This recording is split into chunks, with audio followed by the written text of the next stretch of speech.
SMKN Desa Banjar. Hari ini beliau akan memaparkan presentasi materi tentang potong kuku ada sunahnya loh. Ya, kepadanya saya persilahkan.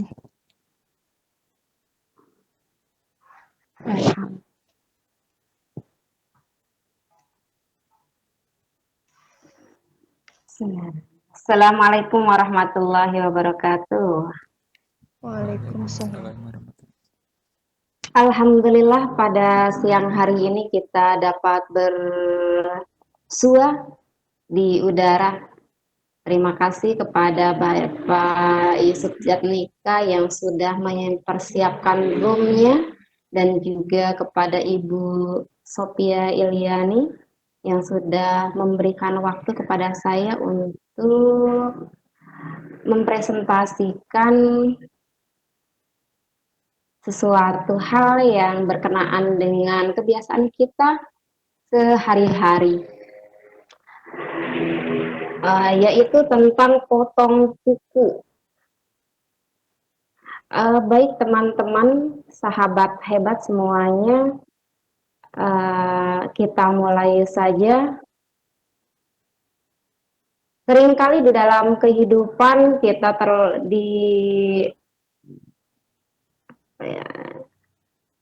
ingin membiasakan ibadah karena memang itu seharusnya. Tapi untuk saat ini kita berpikir yang simpel, kita membiasakan ibadah dan juga kebiasaan kita. Bagaimana sih agar kebiasaan kita juga dapat bernilai ibadah, dan semoga dari ibadah yang kita lakukan kita mendapatkan pahala dari itu. Apalagi ini Ramadan ya. Selamat berpuasa untuk yang menjalankannya. Insya Allah kita semua menjalankannya. Baik, potong kuku itu kegiatan sehari-hari kita. Enggak sehari-hari ya, sekitar 1 minggu atau 2 minggu mungkin kita lakukan, karena memang sebaiknya ada limit yang kita harus memotong kuku. Kita tidak diperbolehkan untuk memanjangkan kuku. Kenapa? Karena dari situlah ada kuman-kuman yang bisa masuk. Dalam agama kita, agama Islam, kita dituntun untuk hidup sehat, bersih, dan sehat.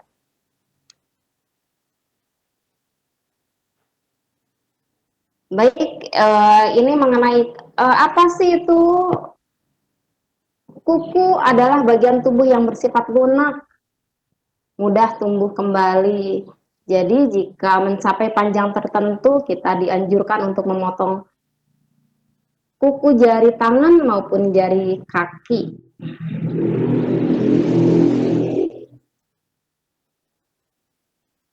Nah, di dalam agama Islam sendiri, di dalam Alkitab disebutkan bahwa memotong kuku adalah sunnah, dan ini disepakati oleh para ulama.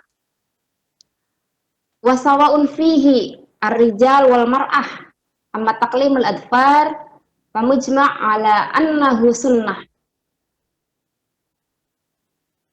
al-yadan war rijlan.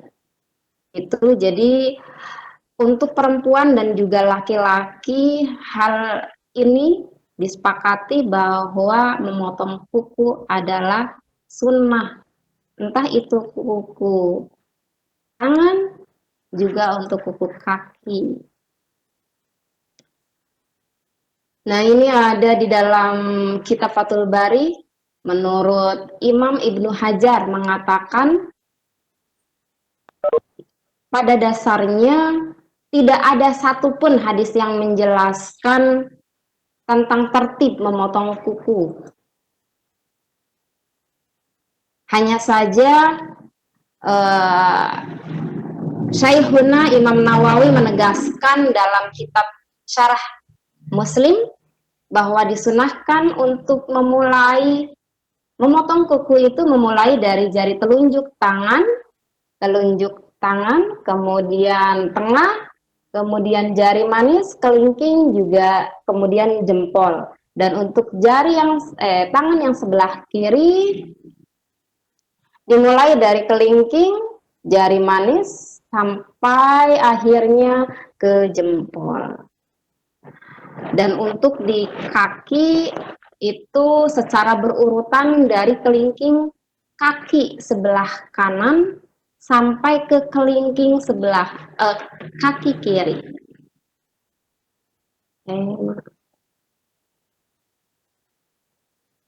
Nah, yang pastinya memotong kuku pasti diawali dengan persiapan dulu lah ya, alat-alatnya, gunting kukunya dan sebaiknya menggunakan alat pemotong kuku yang didesain khusus agar lebih aman dan memudahkan kita saja.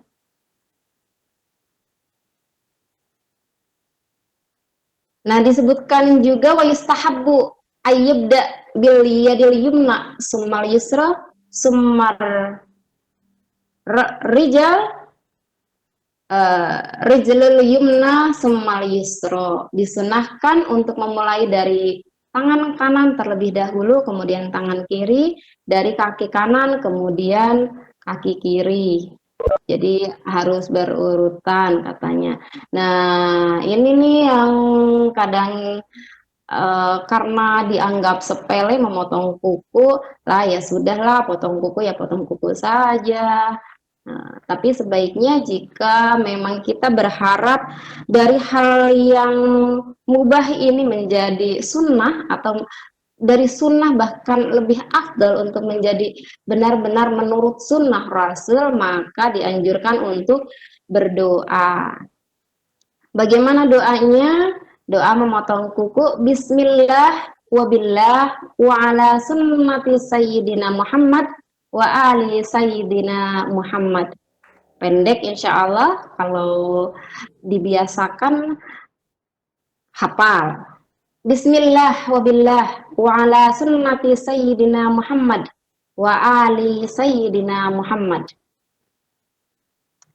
Insya Allah dengan mendengarkan pemaparan saya pun sahabat-sahabat hebat di sini bisa langsung menghafalnya, dan nanti mudah-mudahan bisa diaplikasikan dalam kesehariannya. Bismillah wabillah wa ala sunnati Sayyidina Muhammad wa ali Sayyidina Muhammad. Nah, ini 3 cara memotong kuku menurut sunnah yang akan saya paparkan. Yang pertama dari Imam Al-Ghazali. Imam Al-Ghazali berpendapat bahwa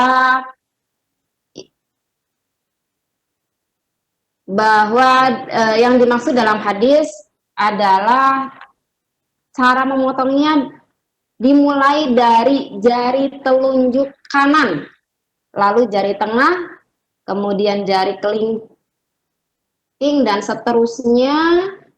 Jari manisnya ini kelewat, tidak tertulis, maaf.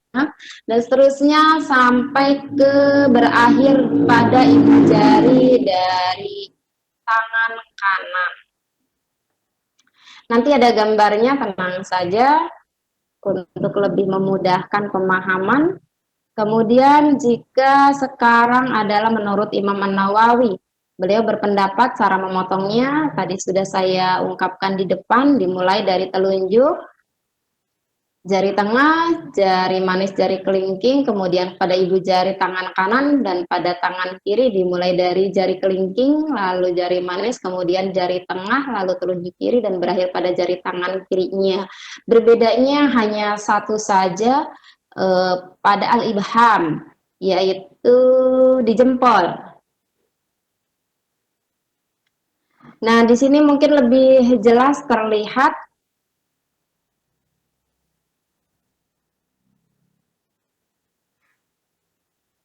yang di atas menurut Imam Nawawi diawali dari telunjuk sebelah kanan. telunjuk kanan maju ke arah kanan lagi, telunjuk tengah, jari manis, kelingking. Nah, kemudian diakhiri di tangan kanan yaitu di jempol. Baru kemudian kita mengacu ke tangan sebelah kiri. Di kiri diawali dari kelingking. Kalau tadi tangan kanan dimulai dari telunjuk, dan untuk jari yang tangan yang sebelah kiri diawali dari kelingking. Langsung maju ke arah kanan, kelingking, jari manis, jari tengah, telunjuk, dan kemudian jempol. Itu menurut Imam An-Nawawi. Dan selanjutnya, apa bedanya dengan Imam Al-Ghazali?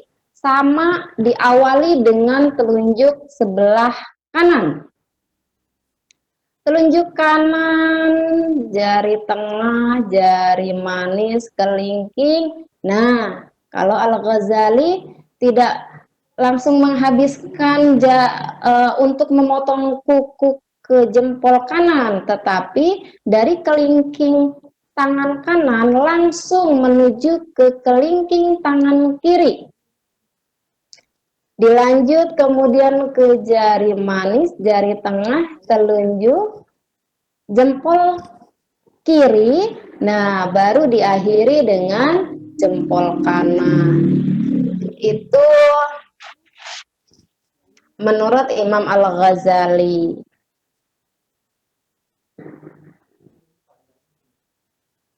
Nah, ini ada juga sebagian ulama yang lain berpendapat cara memotong kukunya mulai dari tangan kanan. Kalau ini sifatnya tidak berurutan tapi selang-seling. Dari jari kelingking, kemudian jari tengah, ibu jari, kemudian jari manis, diakhiri dengan jari telunjuk. Sedangkan di tangan kiri cara memulainya dari ibu jari, jari tengah, jari kelingking, jari telunjuk, jari manis. Jadi selang-seling. Ini ulama yang lain dan dikukuhkan juga oleh Imam Ahmad. Ini gambarnya, tidak jelas. Jadi dari kelingking sebelah kanan, kemudian loncat ke tengah, loncat ke al-ibham jempol, kemudian ke jari manis loncat ke telunjuk, kemudian dilanjut lagi jempol, ke tangan, jari tengah ini ya, jari tengah, kelingking, kemudian telunjuk,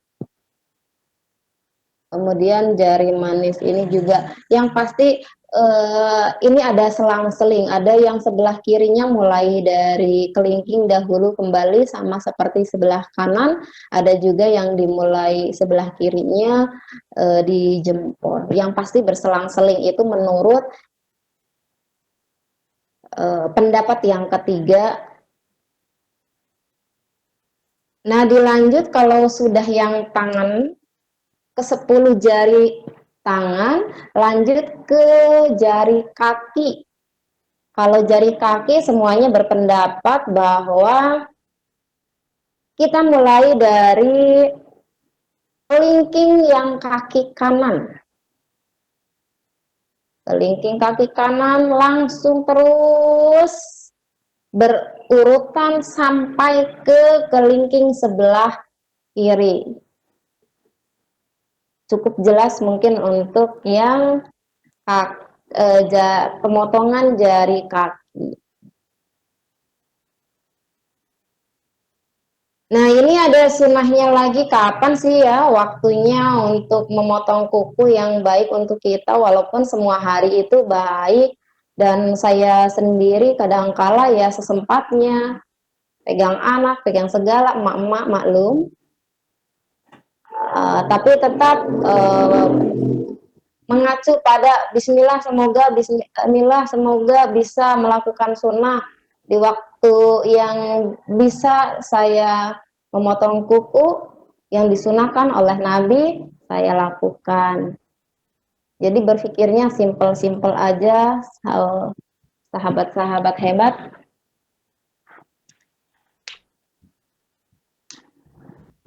Ini dia dalam kitab Sunanul Kubra, Imam Baihaqi menyebutkan riwayat yang bersumber dari Abu Ja'far.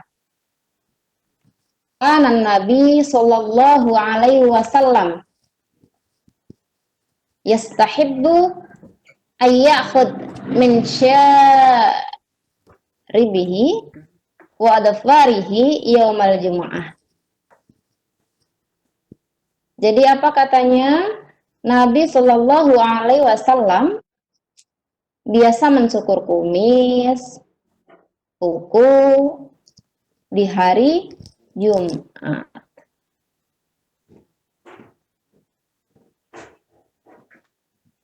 Jadi di hari Jumat, dimulai dari hari Kamis sampai hari Jumat ya. Hadis riwayat Imam Muslim dari Anas bin Malik, dia berkata, "Wukita lana fi qasis syarib wa taqlimil adfar wa natfil abd wa halqil anak alla natruk aksar min arba'in lailatan." Nah, kalau yang ini batas waktu lah ya, jangan terlalu lama membiarkan kuku kita panjang, hitam-hitam, ada kuman lah ya. Nabi Shallallahu Alaihi Wasallam memberikan batas waktu kepada kita untuk para kaum Adam, cukur kumis, memotong kuku, untuk perempuan dan laki-laki mencabut bulu ketiak, kemudian mencukur bulu-bulu yang lain, agar kita jangan membiarkannya melebihi dari 40 malam. Ada yang menyebutkan jika lebih dari 40 malam itu bahkan ada yang menyebutkan itu haram. Ada yang menyebutkan makruh, dan yang pasti tuntunan di agama kita bahwa kita diajarkan untuk hidup bersih dan sehat, apalagi dalam masa pandemi ini yang tadinya jarang cuci setangan, sesering mungkin sekarang diharuskan untuk mencuci tangan. Dan ini pun sesudah kita memotong kuku, sebaiknya tangan kita dicuci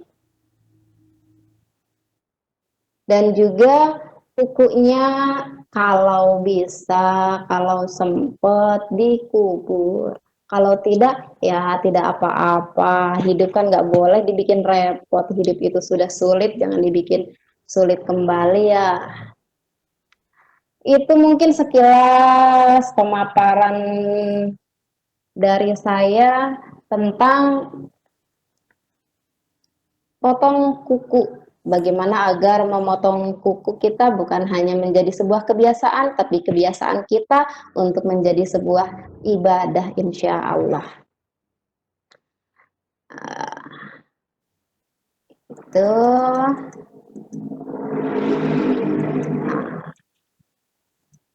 Perlu diingat lagi doanya bismillah wa billah wa ala sunnati sayyidina Muhammad wa ali sayyidina Muhammad.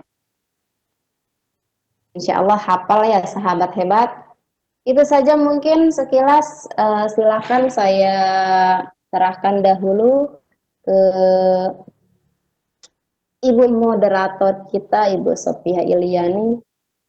Jika mungkin ada pertanyaan, tapi jangan yang rumit-rumit ya. Takutnya nggak bisa jawab. Mangga Ibu moderator. Ya, terima kasih kepada Ibu Yani yang telah memaparkan materi tentang memotong kuku ada sunnahnya loh ya. Jadi cukup jelas ya pemaparan dari Ibu Yani.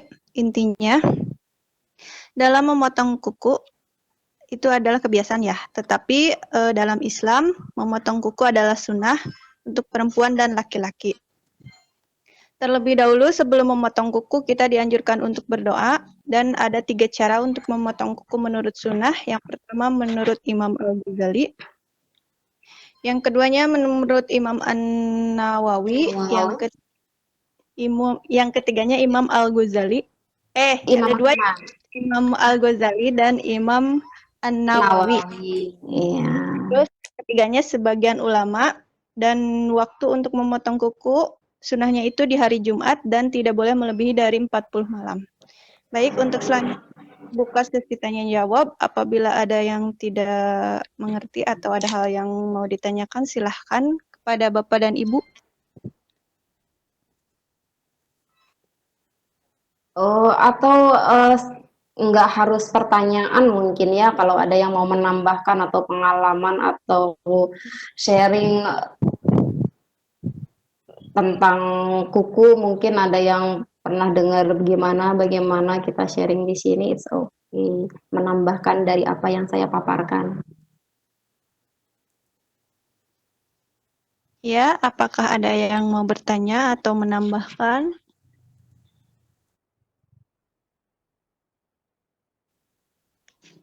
Cukup jelas. Cukup jelas? Saya aja yang bertanya tuh. Oleh Oh, oke. Ada pertanyaan sepertinya di itu chat, ada. Ibu. Ada Ya, katanya. ini ada pertanyaan dari Ibu instruktur ini teh. Bapak Yusuf. Apa Bapak Pak Yusuf, Yusuf. Pak Yeje? Iya, Pak Yusuf. Katanya pernah ada yang bilang kalau memotong kuku di malam hari itu pamali. Dalam Islam itu seperti apa, Bu? Oke, baik Pak Yusuf. Motong kuku di malam hari pamali, pamali mah sahur Sunda Pak Yusuf. Eh, sebenarnya kapan saja boleh waktunya. Toh sebenarnya untuk hari Jumat atau hari yang lainnya juga bisa saja dilakukan, hanya saja lebih afdol begitu, lebih afdol di hari Jumat. Apalagi jika sebelum sholat Jumat begitu. Nah, kenapa kadangkala kita ada yang menyatakan bahwa di malam hari itu pamali, eta mah bilih nektekna lepas teh panginten nyeri mungkin. Itu mungkin yang pasti untuk eh, apa namanya, memotong kuku yang benar-benar disyariatkan kapan dan bagaimana itu eh, banyak istilaf ya, banyak istilaf, dan tidak ada istilah pamali di dalam Islam dalam memotong kuku. Bahkan kalau saya pernah dengar juga, kalau anak lagi tidur nggak boleh dipotong kukunya katanya. Kenging wae bapak ibu. Dan anak saya kalau yang bayi kalau dipotong kukunya ketika dia bangun nggak tidur, susah. Kaditu kadieu wae cek bahasa barat nama gitu. Ya mudah-mudahan tidak puas dan akan mencari jawaban yang lain yang lebih memuaskan. Itu Pak Yusuf. Mangga Kak Ibu moderator. Pak Yusuf, udah ya. Cukup jelas ya. Iya Bu, cukup jelas.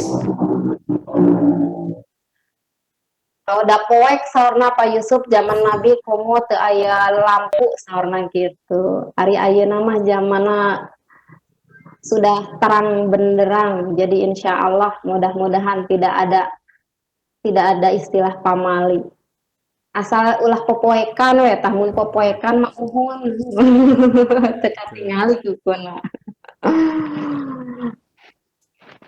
Tuh mainkan mangga Bu. Cukup ini, Bu.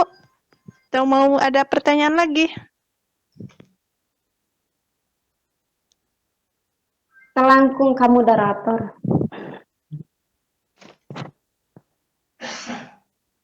Karena masih ada waktu, saya aja yang bertanya ya. Ya, Kan ada 3 mudah-mudahan cara. saya bisa menjawab. Ya, Ya, Bu. namanya juga sharing aja lah, Bu. Saya Oke. ini ada 3 cara memotong kuku ya tadi.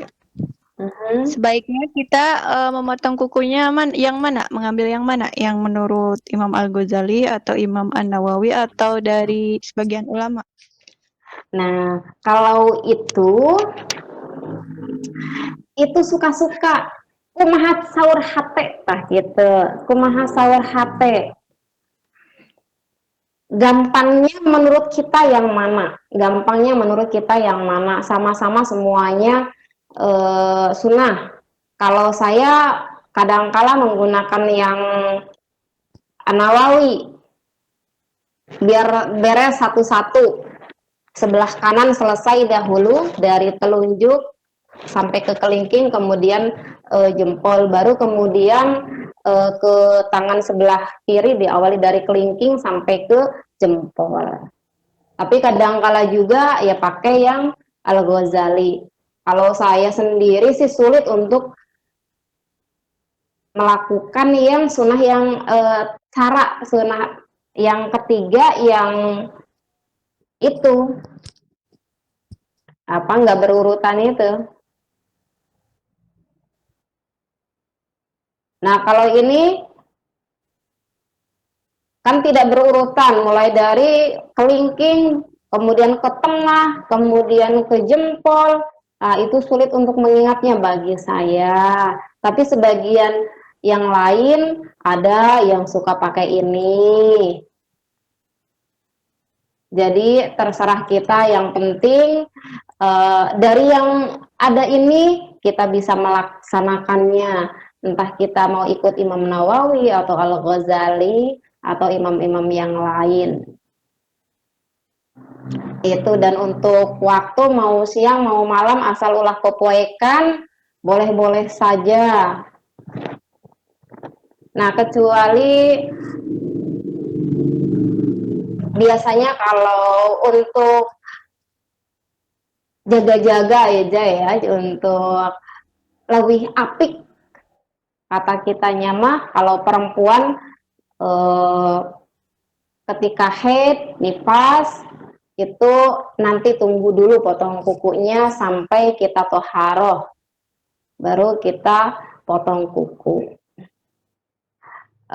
Dan takutnya nanti, tadi saya lupa setelah potong kuku, oh dia dicuci-cuci dahulu, cuci-cuci ya, karena membuang kotoran-kotoran yang tersisa di jari-jari kita.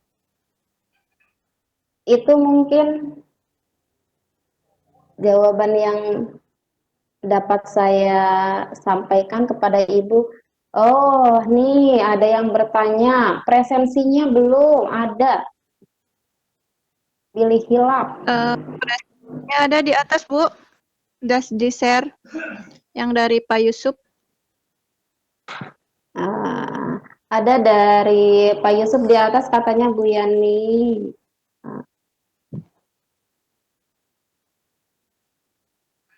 Mungkin cukup ya Ibu instruktur.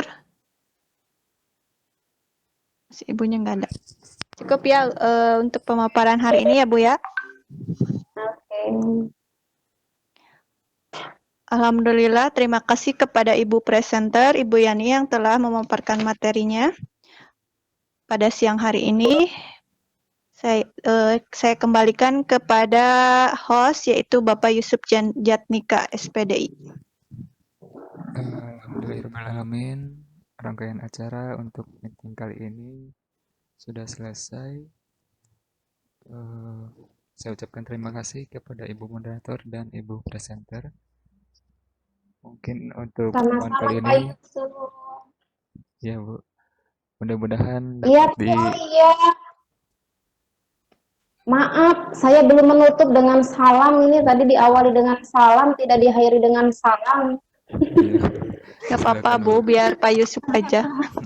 Oke, mangga atuh Pak Yusuf dilajeng. Iya, Bu. Alhamdulillahirrabbilalamin. Rangkaian acara sudah selesai. Terima kasih kepada partisipan. Saya ucapkan terima kasih. Wabillahi taufiq wal hidayah. Wassalamualaikum warahmatullahi wabarakatuh. Waalaikumsalam warahmatullahi Waalaikumsalam wabarakatuh. warahmatullahi wabarakatuh.